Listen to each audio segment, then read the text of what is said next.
close and whispered something that could have destroyed me. Instead, I smiled and said calmly, "Don't worry, dear." Weeks later, I delivered a surprise of my own, one that turned her world upside down. Stay with me until the end, and let me know in the comments which city you're watching from. I love seeing how far my story travels. I had shared 43 years with my husband, Cedric. 43 years of quiet Sunday mornings, shared breakfast, and the kind of comfortable silence only long love creates.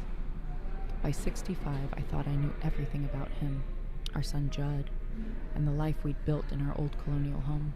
I was wrong. That night, the chandelier Cedric gave me for our 20th anniversary bathed the dining room in golden light. The table gleamed with my grandmother's china and crystal glasses that caught the glow like tiny prisms. It should have been the perfect family evening. Our son and his wife of 3 years, Lilia. Lilia sat across from me, her green eyes sharp, her blonde hair pulled back in its usual severe style. From the start, I sensed something calculating about her, the way she studied people for weaknesses. Tonight she seemed almost triumphant, fingers brushing her still flat stomach as if to draw attention. Judd, ever trusting, carved his steak, oblivious. Cedric avoided my gaze, as he had for weeks. The air felt heavy, like the moment before a storm. "Mother Bessie is such a wonderful cook," Lilia said, her voice sweet but edged. "Such a devoted wife and mother." Inspiring, really. The word devoted made my skin prickle. I forced a polite smile. Then, with a sparkle in her eyes, she announced, "I have news that will change everything for our family." Judd lit up. "What is it?" "I'm expecting," she said, rising gracefully. Judd's joy was instant. He hugged her, already dreaming of fatherhood. But as I watched, something cold twisted inside me. Lilia's gaze wasn't on Judd. It was locked on Cedric, and there was triumph in her expression. I managed a quiet congratulations, though my voice sounded distant. When Judd turned to pour champagne, Lilia moved behind me, leaning close as if to offer a hug. Instead, she whispered words that made the room spin. "I'm carrying your husband's child." For a heartbeat, the world tilted. I gripped the table until my knuckles whitened. And then, somehow, I laughed. A clear, steady sound that cut through the tension. "Don't worry, dear," I said. "Everything will work out just fine." Lilia blinked, clearly thrown. She'd been expecting tears or accusations, not calm acceptance. But as I met Cedric's downcast eyes across the table, I felt something inside me go cold, a final thread of trust snapping. Judd raised his glass, still glowing with excitement about new beginnings and growing families. His pure happiness broke my heart all over again. How long had I been living with quiet lies? I lifted my own glass, smiling for my son while my world quietly collapsed. The rest of dinner blurred past. I played the role of the delighted mother, answered when spoken to, but inside I was screaming. When Judd and Lilia finally left, Judd chattering about cribs and college funds, Lilia throwing me a last self-satisfied glance, I loaded the dishwasher like a machine. Cedric appeared in the doorway, shoulders sagging. "Bess," he began, voice rough. "Not tonight," I said without turning. "I can't do this tonight." His footsteps retreated up the stairs to the bedroom we'd shared for over 40 years. I stayed where I was, surrounded by the wreckage of what had felt like our last innocent family dinner. Sleep never came. I lay beside Cedric in silence, every creak of the house and distant hum of the refrigerator painfully loud. Morning light spilled across the kitchen. I made coffee for 2, eggs over easy, toast cut diagonally, his favorite. We sat across from each other, strangers separated by a lifetime. "Sleep well?" he asked, eyes on the newspaper. "Fine," I lied. The quiet between us held everything we wouldn't say. He folded the paper and stood. "I'll be in the garden. Roses need care before the frost." How many times had I heard those exact words lately? I watched him walk away, noting the slight stoop that hadn't been there a year ago. Handsome still, but suddenly unfamiliar. Alone with my cooling coffee, I replayed the last few months like a film I'd missed the plot of. 3 months back, Cedric began showering at odd times, after yard work, before dinner, with no plans to go out.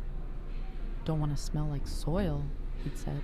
2 months ago, I found a credit card bill with charges from a florist in another town and a jewelry shop I didn't know. Planning surprises for your birthday, he'd claimed, though my birthday was 4 months away. 6 weeks ago, Lilia started visiting more often, always when Judd was at work. She'd stay for hours, supposedly to learn family recipes or talk about marriage. More than once I found her and Cedric deep in conversation that ended the second I entered the room. Just talking about the garden, Cedric would say. She wants to learn about roses, but Lilia had always hated gardening. Dirt under her nails made her shudder. Now those quiet talks, the way she touched his arm, the pink flush on his cheeks, every detail burned with new meaning. The phone rang, slicing through my thoughts. "Mom!" Judd's voice was bright with excitement. "Did you sleep?" I couldn't. I'm still buzzing. Lilia's already making baby name lists and planning nursery colors. She said Dad seemed really moved when she told him last week. My hand tightened on the receiver. "Last week?" "Yeah," Judd said. She wanted to tell him first. "Thought you might think we were too young. Sweet of her, right?" A week before the announcement, she had told Cedric first. "Yes," I said carefully, forcing my voice steady. "Just thinking about everything we'll need to do." After I hung up, I just stared at the phone, every puzzle piece locking into place with a sickening click. The private talks, Cedric's odd behavior, Lilia's triumphant smile at dinner. I needed the truth, but I couldn't face Cedric yet. If I was wrong, I could wreck a 43-year marriage over nothing. If I was right, the morning drifted by in a haze. I scrubbed rooms that were already spotless, folded laundry that didn't need folding. Through the kitchen window, I saw Cedric in the garden, pruning roses with his usual deliberate care. Marcus, our quiet gardener, worked nearby. Mid-30s maybe, kind brown eyes, hands calloused from years of yard work. Cedric had hired him a year ago, and I'd come to appreciate his gentle manner. Watching them, I wondered if Marcus knew more about my marriage than I did. Around noon, a silver sedan glided into the driveway. Lilia stepped out, sunlight catching her hair, a flowing sundress brushing her knees. She walked straight to the garden where Cedric stood. I stayed behind the sheer curtains, heart hammering, as they spoke animatedly. Her hands moved, his head nodded. When she touched his arm, just a light, familiar gesture, it felt anything but casual. Then she laughed, tilting her head back in that polished way of hers.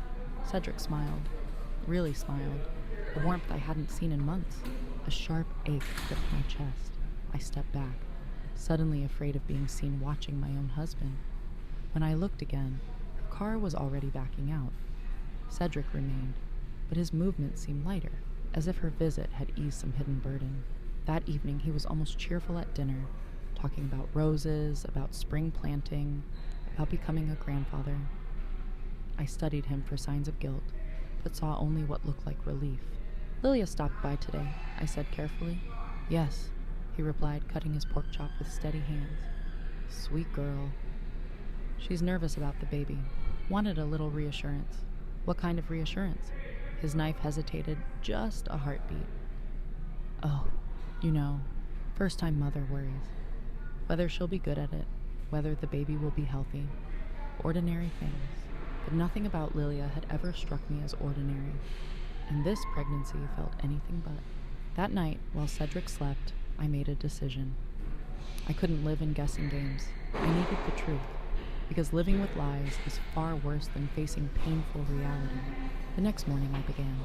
When Cedric left for his weekly doctor's appointment, I climbed the stairs to his private study, a place I'd always treated as off-limits. The heavy oak door creaked as I pushed it open. Everything was in perfect order. Papers stacked, books arranged by subject, his old leather chair angled to catch the morning sun. The faint scent of his aftershave mixed with the dry perfume of old books. I started with the desk, hands trembling. The top drawer, pens, paper clips, business cards, ordinary. The second, bills, letters, nothing unusual. Then the bottom drawer. Beneath a stack of gardening magazines lay a set of bank statements. Not from our joint account, but from an account I'd never heard of. My breath caught. 6 months of statements. Large deposits. $5, $8, $12,000, appearing without pattern. Withdrawals too, always in cash. always round numbers: 2,000, 3,500, 7,000. Where was the money coming from, and where was it going? I snapped photos with my phone, hands shaking so badly I had to retake several shots. Then I slid everything back exactly as I'd found it, closed the drawer, and stood in the quiet room that smelled of secrets, knowing life as I knew it was already gone. I couldn't shake the feeling that I was still missing something important. The crunch of tires in the driveway pulled me to the window. Not Cedric's sedan, Lilia's silver car. She stepped out in jeans and a fitted sweater, heading not for the front door but straight around the side of the house toward the back garden. This was my chance. I slipped downstairs and took a spot near the kitchen window. Through the glass, I saw her approach Marcus, our quiet gardener, who was raking leaves beneath the old oak tree. Their body language was surprisingly familiar, their voices low but urgent. Marcus shook his head while Lilia gestured insistently. Then she reached into her purse and drew out an envelope. He glanced around nervously before sliding it into his jacket. Cash. She was paying him. For what? Cedric handled all of Marcus's wages. Before I could make sense of it, another car rolled in, Judd's blue Honda. My son hopped out, waving to his wife. Lilia immediately broke away from Marcus, her smile bright as she hurried to Judd. "Surprise!" she called, throwing her arms around him. Judd laughed, spinning her playfully. "What are you doing here, beautiful?" "I wanted to check on the garden with Marcus," she said smoothly.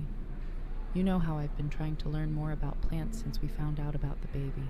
It was a perfect excuse, perfectly innocent on the surface, but I had seen the envelope. I had seen Marcus's anxious glance. I hurried to the living room and pretended to be reading a magazine as they entered, Judd's arm draped around her waist. "Mom," Judd grinned, "look who I found plotting with our gardener." I forced a light laugh. "Plotting?" Lilia joined in with a tinkling giggle that always sounded just a bit too practiced.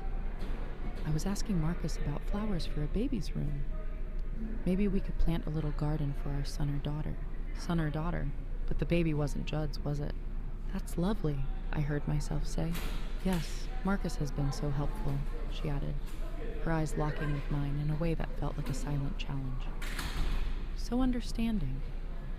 The word carried a weight that made my skin prickle. They stayed for lunch, Judd bubbling with excitement over baby plans, while Lilia remained quiet, eyes drifting often toward the window and the garden beyond, where Marcus continued his work. She looked distracted, worried, far from the confident woman who had delivered her shocking announcement 2 nights earlier. "Everything okay, sweetheart?" Judd asked. "Just tired," she answered quickly. "Pregnancy hormones." But I could see it. This wasn't fatigue. It was calculation, concern, the look of someone whose carefully laid plan was slipping. After they left, I watched Marcus for another hour. He seemed tense, glancing toward the house and the street, his movements restless. Whatever was inside that envelope, it weighed on him. That evening, Cedric returned from his appointment unusually quiet. He barely touched dinner, pushing food around his plate. "Everything okay?" I asked. "Fine," he said automatically. "Just thinking about the garden. Might need to replant the rose bed next spring," but his distant eyes told another story. The phone rang as we cleared the dishes. Cedric answered. I watched his face pale as he listened. "Yes," he said softly. "I understand. Tomorrow evening. I'll be there." When he hung up, his hand lingered on the receiver.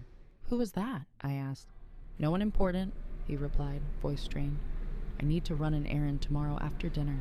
An errand. At night." In 43 years of marriage, Cedric had never left for mysterious evening errands. The next night, I waited by our bedroom window as he backed out of the driveway at 7:30, his movements stiff and distracted. "Meeting someone about garden supplies," he'd mumbled.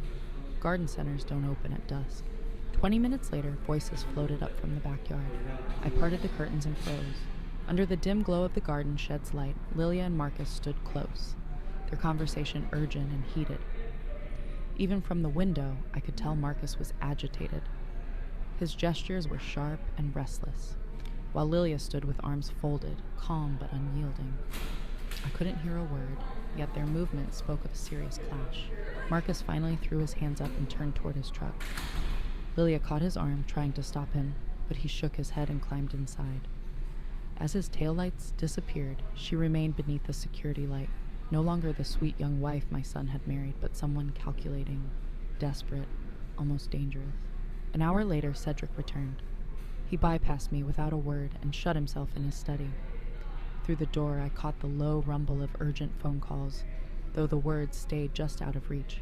That night, I lay awake, the pieces refusing to fit. The secret bank account, the envelope of cash, Cedric's mysterious errands, Lilia's heated meeting with Marcus. This was bigger than an affair. Something far more complicated was unfolding in my own home. By morning, I knew what I had to do. I would follow Cedric the next time he slipped away.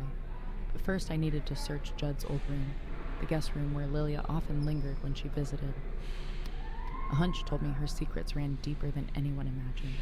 Rain streaked the windows as Friday began, gray and heavy as my mood. Cedric left early, claiming a hardware store errand. I no longer believed a word. Upstairs, Judd's room looked serene. Pale blue walls, white furniture, neat as a showroom. Yet Lilia had left her subtle marks, a silk scarf on the mirror, expensive lotion on the nightstand, glossy magazines on the window seat. I started with the dresser. Clothes, jewelry, ordinary. But in the bottom drawer, under a stack of designer sweaters, my fingers found a manila folder. Inside, the truth chilled me. Bank statements in Judd's name showed large cash withdrawals. $15,000, $20,000, $25,000, stretching back 8 months. Credit applications I'd never heard of. Loan documents for staggering amounts. And at the bottom, a single handwritten list in Lilia's elegant script. Northwestern Mutual, $45,000. Chase credit line, $30,000. Personal loan, MU Santos, $18,000. Emergency fund, $12,000. My hands shook as I photographed everything. This wasn't about a secret romance. It was about money. A lot of money my son had never touched. The sound of the front door closing snapped me to attention. Heart racing, I returned the folder to its hiding place and moved to the landing. Through the window, I saw Lilia's silver car in the drive. She entered with the easy confidence of someone who believed she belonged. "Bessie," she called, her voice bright and falsely cheerful. "Hope you don't mind me letting myself in." I thought we could have a little chat. I forced a steady tone. "Of course. Coffee? That would be lovely." She settled at the kitchen table as if it were her own. When I turned with her cup, those sharp green eyes were fixed on me, a small, knowing smile curling at the corners. "You seem nervous," she said lightly. "Everything all right? Didn't sleep well?" "Just tired," I lied. She sipped delicately. "I imagine you have a lot on your mind." A new baby can be overwhelming, especially when it's unexpected. Something in her voice made me study her face. The sweetness was thinner today, replaced by something harder. "Lilia," I asked carefully, "why did you tell Cedric about the pregnancy before you told Judd?" Her cup halted midair. For an instant, I caught a flash. Surprise? Calculation? Before the practiced smile returned. "I was nervous," she said smoothly. "I wanted to be sure the family would be supportive before I told my husband. Cedric has always been so kind to me." "Kind," I echoed. "Very kind." Protective, even as she set her cup down and leaned forward, eyes never leaving mine. "Has he mentioned that I've been under some financial stress?" Her words hung between us, sharp as a blade. Even from a distance, I could see Marcus was upset. His hands moved sharply through the damp evening air, while Lilia stood with arms folded, perfectly still. I couldn't hear a word, yet the tension in their posture told its own story. Marcus finally threw up his hands and headed for his truck. Lilia caught his arm, spoke quickly, but he only shook his head and climbed inside. As his taillights disappeared, she remained under the security light, her face no longer that of the sweet young wife my son had married. She looked calculating, dangerous. An hour later, Cedric came home, even more withdrawn than before. He went straight to his study and closed the door. I heard low, urgent phone calls I couldn't quite make out. I lay awake that night, staring at the ceiling. The secret bank account, the envelope of cash, Cedric's evening errands, the heated argument in the rain. None of it added up to a simple affair. Something larger was hiding beneath the surface. Friday morning brought a steady drizzle that matched my mood. When Cedric left for yet another unexplained errand, I braced myself. I would follow him next time, but first I needed answers from the people already circling this mystery. I didn't have to wait long. Lilia arrived unannounced, letting herself in with the key we'd given her after the wedding. She moved through the kitchen like she owned the place, her green eyes sharp. "You know how it is when you're young and trying to establish yourself," she said casually, settling into a chair. "Sometimes you make choices that seem reasonable at the time but get complicated later." "What kind of choices?" I asked. She gave a short, humorless laugh. "The kind that need understanding family members. The kind that call for discretion. The kind your husband has been so helpful with." My chest tightened. "I don't understand. Don't you?" She walked to the window, surveying the garden as it pricing it. "Cedric is such a good man. Such a devoted father. He'd do anything to protect his family, even if it meant risking his own reputation." The words hung heavy in the room. "What are you saying?" I whispered. She turned back, her expression cold and sure. "Some secrets are worth a lot, Bessie, and some people will pay dearly to keep them buried." Before I could reply, voices outside cut through the rain. Through the window, I saw Cedric and Marcus near the tool shed, their conversation intense. Cedric gestured sharply while Marcus shook his head. A flash of panic crossed Lilia's face. "Excuse me," she said quickly, heading for the back door. I followed, close enough to hear. The conversation stopped the moment she joined them, but the tension was unmistakable. "Is everything all right?" she asked, her tone edged with warning. Marcus glanced between them, troubled. "I can't keep doing this," he said quietly. "This isn't right. Judd's a good man. He doesn't deserve—" "We've discussed this," Lilia cut in, her voice like ice. "You've discussed what?" I demanded. All three turned toward me. Marcus looked stricken, Lilia angry, Cedric burdened with something heavy and unspoken. "Bess," Cedric began, his voice low. "You shouldn't be out here." "In my own backyard?" I kept my voice steady. "Tell me what you're hiding." Rain drummed against the leaves while silence stretched. Finally, Marcus spoke. "Mrs. Holloway, you deserve to know the truth." "That's enough," Lilia snapped. "Marcus, we had an agreement." "What agreement?" I pressed. Marcus looked at Cedric, almost pleading. "Tell her. She deserves to know what's really happening." Cedric closed his eyes, pain etched across his face. "Bess," he whispered, "I never wanted you to find out like this." "Find out what?" Lilia gave a brittle laugh. "Oh, it's exactly what you think, isn't it? Your devoted husband and his son's wife. Such a cliché." I turned to Cedric, searching his face. "I'm not having an affair," he said, voice breaking. "I would never." He looked helplessly at Lilia. "But I can't explain without destroying your son's life," Lilia finished, triumphant. "Your husband loves Judd too much to tell him the truth about his wife and what I know." "The truth about what?" I demanded.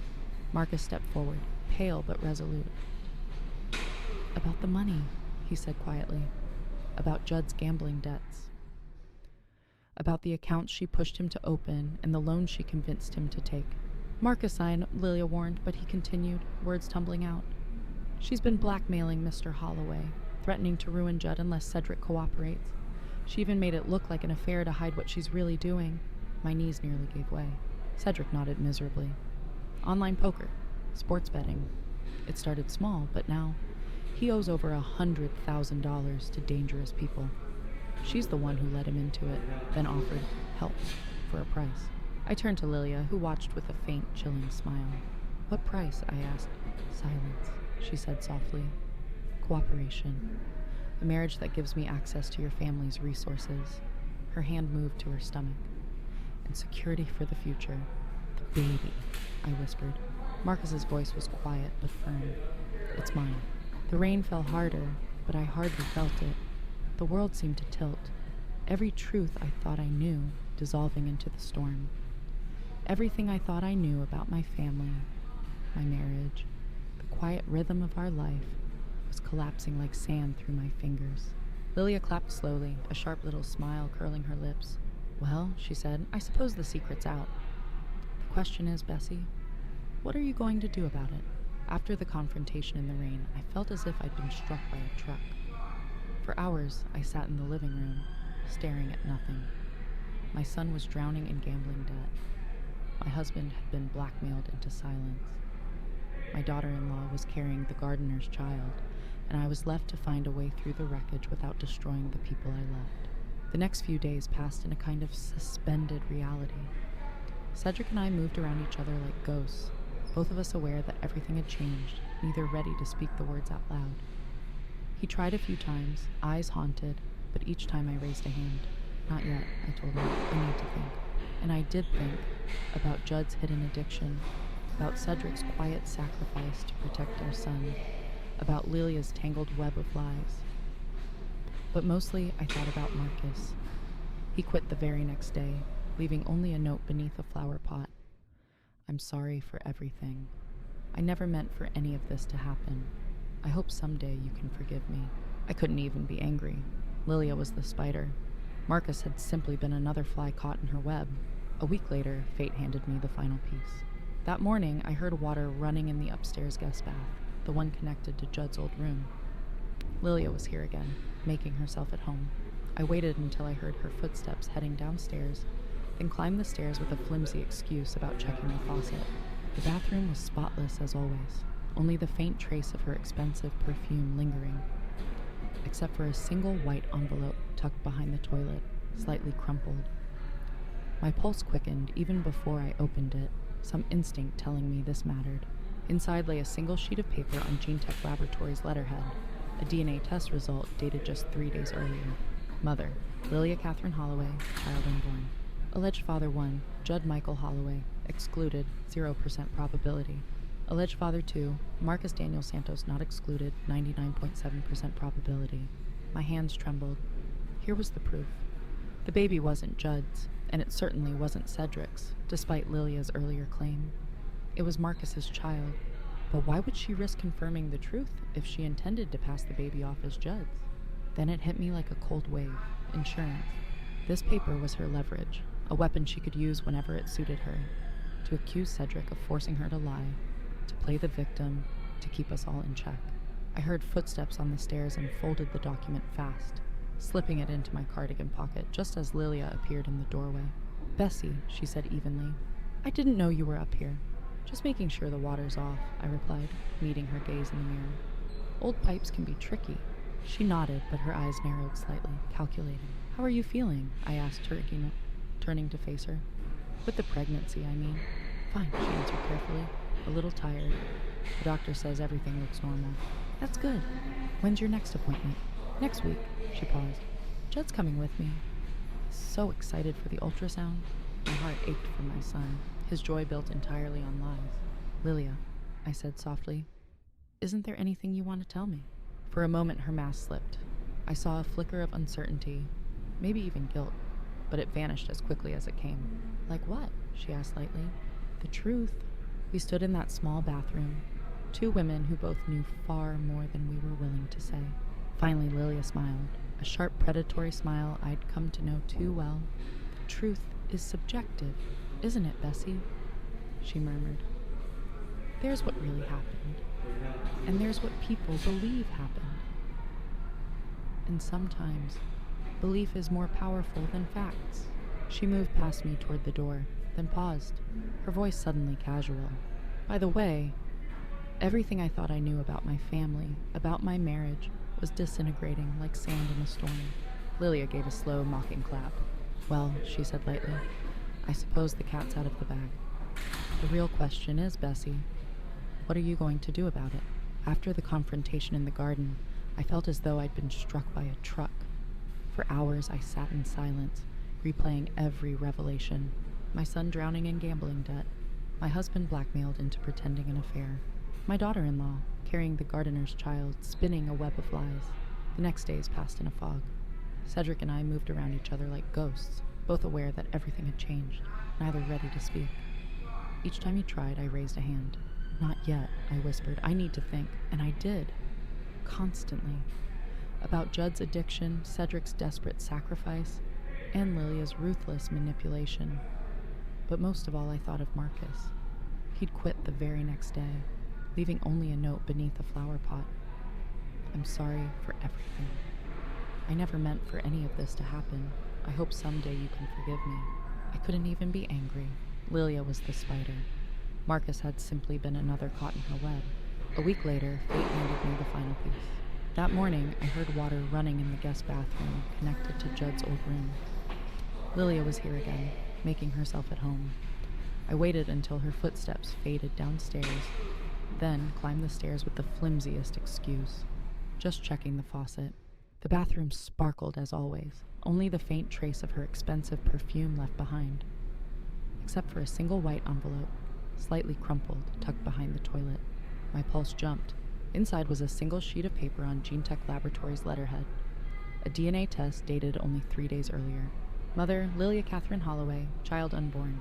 Alleged father 1, Judd Michael Holloway, excluded, 0% probability. Alleged father 2, Marcus Daniel Santos, not excluded, 99.7% probability. Proof. The baby wasn't Judd's, and certainly not Cedric's, as Lilia had hinted. It was Marcus's child. But why confirm the truth if she planned to pass the baby off as Judd's? Then it struck me, insurance. This paper was her weapon, ready to use whenever she wanted.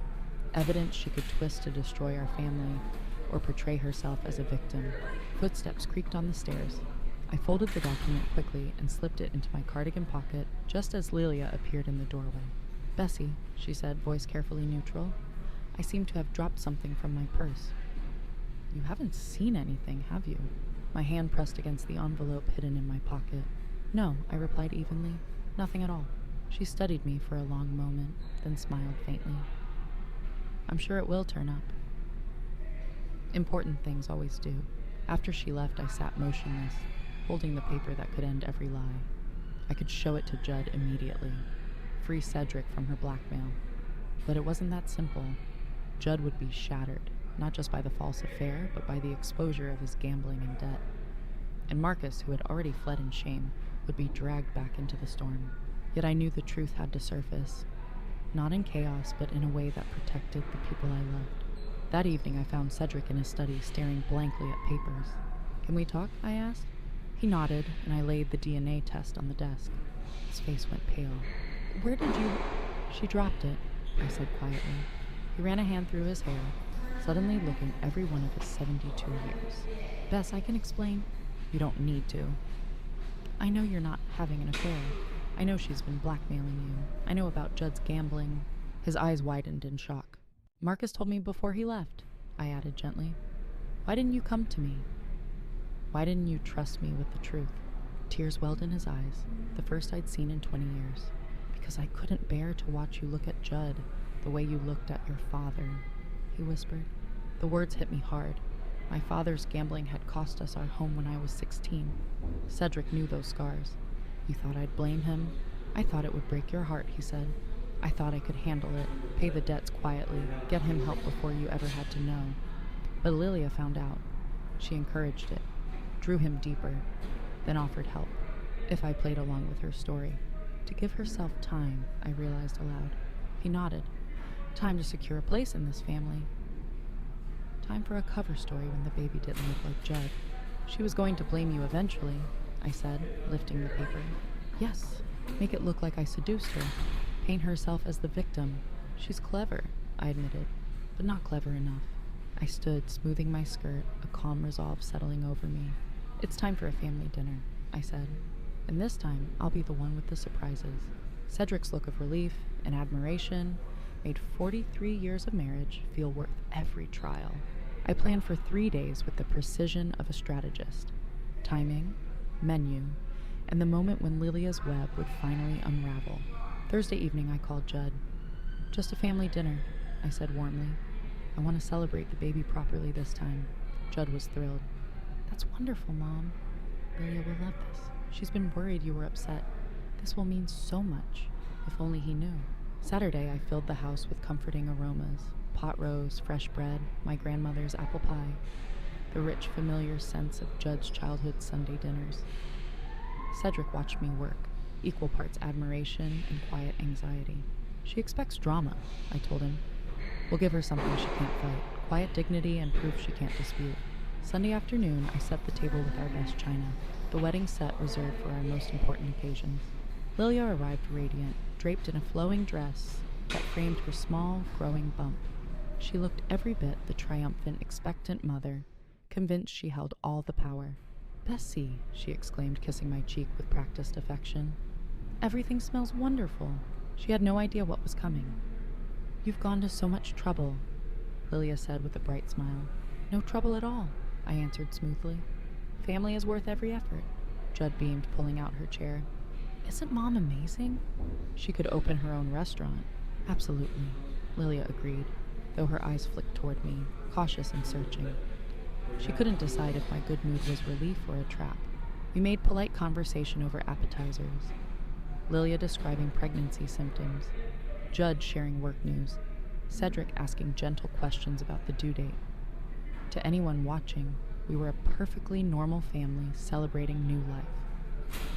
But I watched Lilia carefully, the way she dodged certain questions, the way her hand rested on her stomach, like an actor remembering her lines. As I served the main course, I said, almost casually, I've been thinking about family history lately, about genetics. Lilia's fork paused. Genetics? It's fascinating, I continued. Eye color, hair texture, the way traits pass through generations.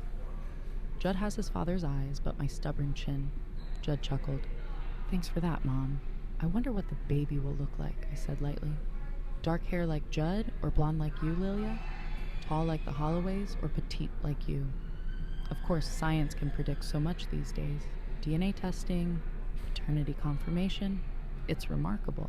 The word paternity settled over the table like a thunderclap. Lilia's face went perfectly still. Cedric set down his fork, understanding that the moment had arrived. DNA testing? Judd asked, oblivious. You mean like those ancestry kits? Among other things, I said. They can also confirm parentage with near-perfect accuracy. Very useful when there are questions. What an odd dinner topic, Lilia said, her voice tight. Is it? I tilted my head. I think it's quite relevant. I rose, retrieved a manila envelope from the sideboard, and returned to the table. My heart pounded, but my hands were steady. Lilia, dear, I said gently, I believe you dropped something in my bathroom last week. Her face drained of color as I laid the DNA report in front of her. The clinical black and white text seemed to glow under the chandelier. Judd frowned and reached for the paper. What is this? Don't, Lilia began, but it was too late. Confusion turned to dawning horror as Judd read. Marcus Santos? Who is Marcus Santos? Our former gardener, Cedric said quietly. Judd's eyes searched his wife's face. Lilia. She sat frozen, her careful facade collapsing. The baby isn't yours, son, I said softly. It never was. Silence crushed the room. Judd's face crumpled as the truth sank in. About the baby, about his gambling debts, about the manipulation that had trapped him. Lilia tried to spin another lie, claiming she'd been coerced, that Cedric had taken advantage of her. But her words rang hollow against the cold proof on the table. You planned this, Judd said slowly, the pieces finally falling into place. You knew about my gambling. You encouraged it. No one moved. The quiet in that dining room was heavier than any storm. I was trying to help you, Lilia protested, by driving me deeper into debt? By using my shame to blackmail my father into keeping your secret? Judd's voice cracked with fury. Lilia had no answer. And Marcus? Judd's voice softened, but it broke on the name. Did you pull him into this too? Was he just another piece in your game? It wasn't supposed to happen, she whispered. I was lonely, and he was kind. So you destroyed his life as well, Judd said, his face pale. Cedric spoke then, the weight of months heavy in every word. Son, I never touched her. I let you believe otherwise because I couldn't bear to see you crushed by the consequences of gambling. I thought I could shield you. Judd turned to his father, eyes full of pain and something like gratitude. Dad, you didn't have to. Yes, I did. You're my son. But I should have trusted your mother with the truth. I should have trusted you to be stronger than your mistakes. The end came quickly after that. Lilia packed her belongings that very night. Her suitcases stacked by the door like a fortress of failure. She had nowhere to go, no family ready to take her in, no friends untainted by her lies. What about the baby? She asked desperately as Judd carried the last bag to her car. You can't just abandon your grandchild. The baby will be fine, I said calmly. I've already spoken with Marcus's sister in Phoenix. She's willing to help you until the birth, to give you a real chance to start over. What you do with that chance is up to you. Lilia stared at me, astonished. You arranged that? I arranged for honesty, I replied. The rest is yours to decide. When her car disappeared down the street, I felt no triumph, only sadness for the damage done. and quiet relief that the lies were finally over. 6 months later, a letter arrived. Inside was a photo of a dark-haired baby with Marcus's gentle eyes. On the back, in Lilia's handwriting, "His name is David. Thank you for giving me a second chance." Judd began attending Gamblers Anonymous, facing his addiction with the same determination he once brought to work. Cedric and I grew closer than we'd been in years. Our marriage strengthened by truth instead of secrecy. And our true grandchild, the one born to parents who loved each other honestly, arrived 8 months after that fateful dinner. A beautiful girl with Judd's dark eyes and his new wife, Sarah's infectious laugh. I learned something at 65. The quiet victories are the most powerful, not the shouting matches or public confrontations, but the decision to choose truth over lies, forgiveness over revenge, love over fear. In the end, I didn't destroy Lilia.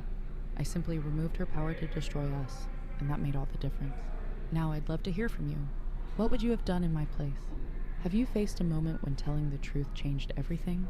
Share your thoughts in the comments and stay tuned. I'm leaving 2 more unforgettable family stories on the screen that just might surprise you. Thank you for listening all the way to the end.